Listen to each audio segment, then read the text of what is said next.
Halo teman semua, nama aku Daniel dan di video kali ini kita akan menjawab beberapa pertanyaan subscriber dan kita akan melakukan suatu pembuktian di EasyCash ya teman-teman. Nanti aku akan coba masukin dana. Nah, jadi ada pertanyaan dari salah satu subscriber kita bernama Matt bertanya, "Kak, untuk eksklusif 7 hari pengguna baru dengan return 18% itu hanya satu kali use atau bisa berkali-kali? Kalau bisa berkali-kali, apakah jatuhnya jadi lebih oke dibanding 180 hari yang hanya 17%?" Nah, jadi kalau misalnya kamu cek di bagian home dari EasyCash, kan di sini ada yang produk eksklusif 7 hari untuk pengguna baru ya teman-teman. Nah, tapi pertanyaannya adalah apakah ini cuma bisa digunakan sekali atau berkali-kali? Nanti di bagian akhir dari video ini aku bakal coba masukin dana terus kita ambil yang 7 hari ini ya teman-teman. Dan kita lihat nanti setelah 7 hari setelah kita pendanaan apakah masih ada atau udah enggak. Nah, kalau misalnya menurut aku pribadi, aku tetap lebih suka pendanaan yang 360 hari. Karena ini sifatnya super duper long term ya teman-teman. Dan juga kita bisa maksimalin bunganya. Selain kita bisa maksimalin bunganya, kita juga bisa membuat passive income ya teman-teman. Yang artinya kita nggak harus sibuk selalu pindahin dananya atau nanti atur-atur ulang lagi, milih orangnya lagi buat didanain. Jadi lebih enak aku tinggal nentuin ambil tenornya 1 tahun, taruh uang dingin, ya udah tinggal didiemin selama 1 tahun sampai akhirnya uang tersebut bisa berbunga ya teman-teman. Nah, nanti kita bakal coba di akhir video ya. Pertanyaan berikutnya yaitu dari Kak Santoso Tito, apakah di EasyCash ini ada otomatis withdraw jika saldo kita mengendap lebih dari 2 hari? Nah, jadi teman-teman, kalau misal saldo kita mengendap di EasyCash ini nggak akan ada automatic withdraw ya. Jadi kalau misal saldo kita mengendap, ya udah angkanya bakal ada di balance aja terus teman-teman. Nih kalau kamu lihat di sini aku punya balance dan balanceku ini udah aku diemin selama lebih dari 1 minggu lebih teman-teman, atau mungkin hampir sebulan juga kali ya. Ya aku diemin aja di sini dan aku nggak pakai, ya uangnya nggak bakal kemana-mana, uangnya juga nggak bakal dikembalikan. Kalau misal beberapa platform P2P lending lain kan ada yang uangnya terpaksa harus dikembalikan ya. Nah kalau misal di EasyCash ini dia uangnya bakal tetap di balance ini ya. Tapi saranku ya kalau misal kamu ada dana ya sebaiknya kamu pakai aja supaya dananya nggak nganggur ya teman-teman. Kalau misal kamu taruh di sini aja kan nganggur, uangnya nggak jadi apa-apa ya teman-teman. Jadi begitu ya buat Kak Santoso Tito, semoga jawaban ini bisa menjawab kamu ya. Berikutnya dari Kak Talia Steviani, range score kredit yang tinggi itu di range berapa? Nah jadi kalau misal kita mau melakukan pendanaan teman-teman, kan kita di situ ada range skornya 0 sampai 1. Nah semakin angka tersebut tinggi biasanya artinya skor kreditnya semakin tinggi ya teman-teman. Dan biasanya aku mendanai itu yang 0,5 ke atas. Tapi kalau kamu mau lebih yakin 0,8 ke atas juga boleh, atau 0,7 ke atas juga nggak apa-apa. Cuma aku pribadi selama 2 tahun aku berinvestasi, aku selalu mendanai ke orang yang memiliki skor kredit 0,5 ke atas, dan sejauh ini nggak ada yang gagal bayar ya. Tapi di video sebelumnya aku pernah jelasin kan, aku sempat nanya ke RM dari EasyCash. RM dari EasyCash berkata bahwa itu sebenarnya cuma formalitas ya. Either kita milih atau kita nggak milih, sebenarnya dana kita tetap bakal disebar ke semua orang dan ke banyak orang sekaligus. Cuma kalau menurut aku pribadi ya buat make sure aja, kalau misal kamu lagi ada waktu luang atau misal kamu nggak sibuk-sibuk amat, ya nggak apa-apa juga sih kalau kamu misalnya mau milih orang-orang yang memiliki skor kredit tinggi. Kalau menurutku sih nothing tulus juga, jadi sebaiknya ya kita milih aja walaupun RM-nya bilang nggak usah juga nggak apa-apa ya teman-teman. Jadi begitu ya buat Kak Talia Steviani, semoga ini bisa menjawab kamu ya. Kalau misalnya nanti ada pertanyaan boleh tulis di kolom komentar lagi. Berikutnya dari Kak Culo, yaitu ini saya cek di EasyCash kok max-nya 19%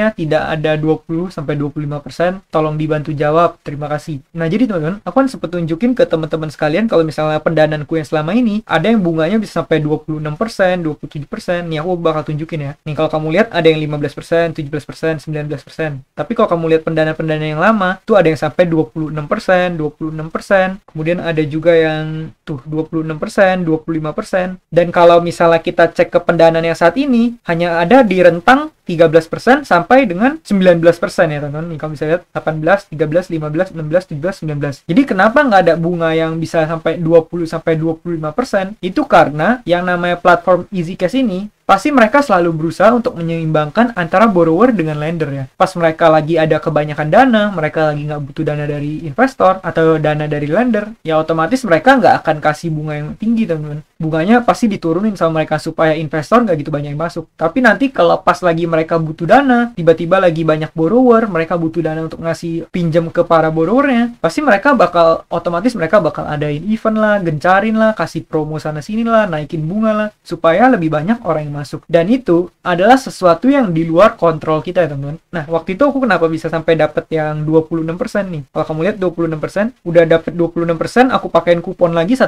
jadi bisa sampai 27% per tahun. Nah karena waktu itu emang lagi event teman-teman. Pas lagi event itu aku langsung masukin uang banyak banget, kayaknya hampir 60 atau 70 juta lebih gitu aku masukin di saat itu, otomatis aku bakal mendapatkan bunga yang jauh lebih tinggi teman-teman. Apalagi kalau kita ambilnya long term, kemudian kita manfaatin kuponnya. Buat kamu yang nggak tahu cara manfaatin kupon, bisa cek di video sebelumnya ya teman-teman. Nah, jadi kita sebagai lender, kalau misalnya kita pengen memaksimalkan bunga kita, ada baiknya kita sering cek supaya kita bisa memaksimalkan rate yang kita dapat ya teman-teman. Jadi gitu ya, itu di luar kontrol kita, yang sekarang kita hanya bisa manfaatkan 19%. Kalau kita dapat bonus kupon pun ya paling hanya 20%. Nah, tapi itu udah jauh lebih bagus ya teman-teman kalau kita bandingkan dengan instrumen lain, seperti katakan contoh kamu investasi di reksadana pasar uang.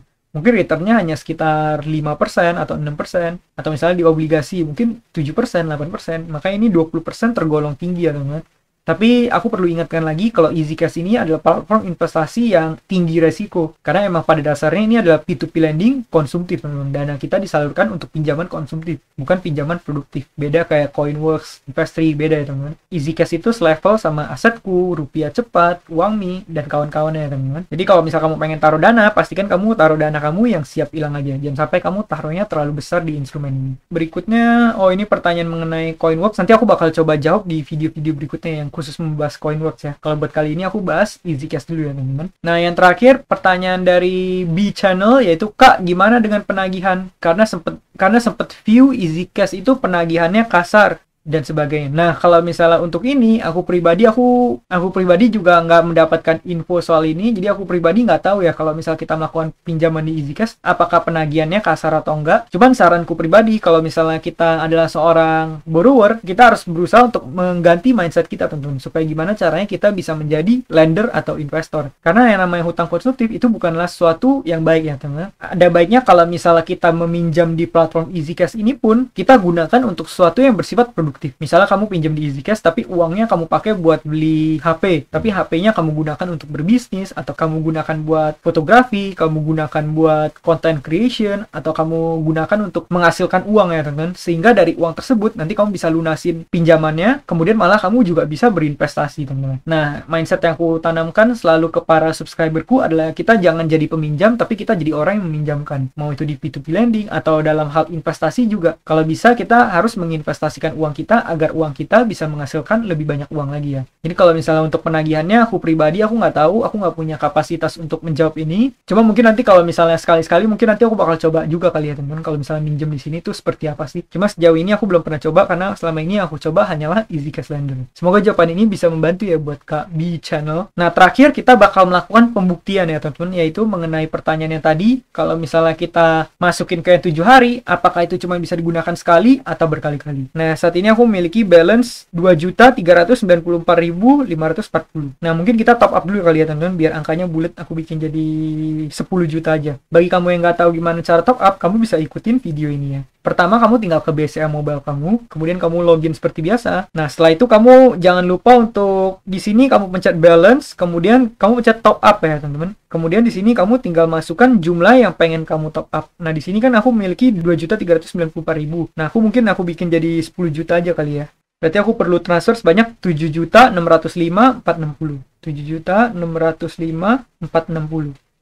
Nah, di sini aku tinggal pencet top up, kemudian aku tinggal copy virtual account yang udah disediakan ini ya teman-teman. Berikutnya kita bakal ke BCA kita seperti langkah yang tadi, kemudian kita transfer BCA virtual account, kemudian kita tinggal paste virtual account kita di sini ya teman-teman. Kita paste, kemudian kita pencet OK, kemudian pencet send, dan di sini pastikan kamu transfer ke tempatnya yang tepat ya teman-teman. Jangan sampai salah, kamu cek dulu EasyCash Lender, kemudian nama kamu, kemudian total tagihannya sesuai dari rekening kamu, kemudian kamu tinggal pencet OK di sini. Kemudian kamu masukkan PIN kamu seperti biasa untuk kamu bertransaksi ya teman-teman. Nah, kalau udah, kamu tinggal pencet OK di sini. Dan kalau misalnya di sini kita udah melihat notifikasi seperti ini, kita tinggal kembali ke aplikasi EasyCash-nya ya teman-teman. Nah, kalau misalnya kita cek ke aset, sekarang aku udah memiliki balance 10 juta rupiah dan my asetku udah bertambah 195 juta ya teman-teman. Ya udah, dari sini kita tinggal ke bagian home, kemudian kita coba yang eksklusif 7 hari ini. Kalau kita masukin uang ke sini, kita lihat apakah nanti bisa digunakan berkali-kali atau sekali aja. Kita tinggal pencet land now di sini. Nah, di sini ada notifikasi dana kita udah berhasil masuk ya teman-teman. Nah, kita tinggal masukin 10 juta ya. Nah, di sini bunga yang kita bakal dapatkan adalah 34.521 rupiah. Kenapa bunganya kecil? Karena kita hanya mengambil tenor yang 7 hari ya teman-teman. Dimana cara perhitungannya adalah 7 hari per 365 dikalikan dengan 18% dikalikan dengan 10 jutanya kita teman-teman. Gitu cara ngitung bunganya. dapatlah 34.521. Kita tinggal pencet select borrower di sini. Nah, ini yang tadi ditanyakan ya teman-teman, yaitu kita milihnya yang credit score berapa. Nah, kalau misal kamu memilih secara manual, kamu harus reload dulu beberapa kali. Setelah kamu reload beberapa kali, kan ada lebih banyak pilihan di sini. Nah, ya udah, kamu tinggal pilih deh orang-orang yang ingin kamu danai, orang-orang yang memiliki credit score yang menurut kamu cukup untuk kualifikasi kamu ya teman-teman. Aku pribadi biasa aku selalu mendanai ke yang 0,5 plus, tapi kalau kamu mau lebih yakin 0,7 plus juga nggak apa-apa teman-teman.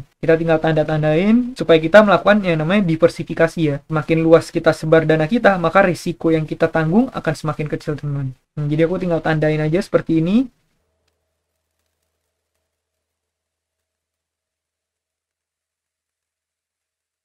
Nah, kan aku udah tandain seperti ini. Kita tinggal pencet confirm ya, teman-teman. Nah, kalau misalnya udah seperti ini, artinya kita udah berhasil. Kita hanya perlu tinggal tanda tangan aja, teman-teman, di sini. Nah, aku tinggal pencet sign di sini ya. Setelah itu, kita tinggal menandatangani perjanjian ini, teman. Kalau udah oke, kamu tinggal pencet confirm. Dan di sini, landing success. 195.896.687. Ini artinya kita udah berhasil mendanai di eksklusif 7 hari dengan bunga 18% ya. Di sini udah ada, teman-teman. Nanti kita bakal dapat 34.000 setelah 7 hari. Lumayan ya, teman-teman. Kita taruh 10 juta, 7 hari kita dapat 34.000, berarti sehari kita dapat 4.000 sekian passive income, nggak ngapa-ngapain dapat uang. Lumayan ya teman-teman. Dan kalau kamu lihat di home-nya, ini ternyata udah nggak ada ya teman-teman. Kamu udah bisa lihat nih di bagian home-nya ternyata udah nggak ada yang eksklusif 7 hari untuk pengguna baru. Jadi untuk Kak Matt ini udah terjawab ya pertanyaannya. Ternyata yang pendanaan eksklusif 7 hari 18% ini hanya untuk 1 kali penggunaan. Nah, aku juga baru tahu ini, aku juga baru tahu setelah aku mencoba di video ini ya teman-teman. Jadi semoga informasi ini bisa bermanfaat buat teman-teman semua. Bagi kamu yang pengen invest di EasyCash, aku sarankan kamu untuk ke playlist EasyCash di channel ini dulu. Aku udah bahas cukup lengkap dari A sampai Z mengenai EasyCash. Aku udah bahas berbagai macam hal soal EasyCash, pernah nanya-nanya RM-nya juga. Semoga dengan adanya playlist tersebut nanti bisa membantu kamu dapat informasi mengenai EasyCash ya teman. Nah, bagi kamu yang pengen bantu channel ini, kamu juga bisa menggunakan kode referral yang ada di kolom deskripsi. Dengan kamu menggunakan kode tersebut, nanti kamu bisa dapat bonus. Bonusnya kamu pakai buat investasi ya teman. Sekian video dari aku, dan akhir kata jangan lupa untuk selalu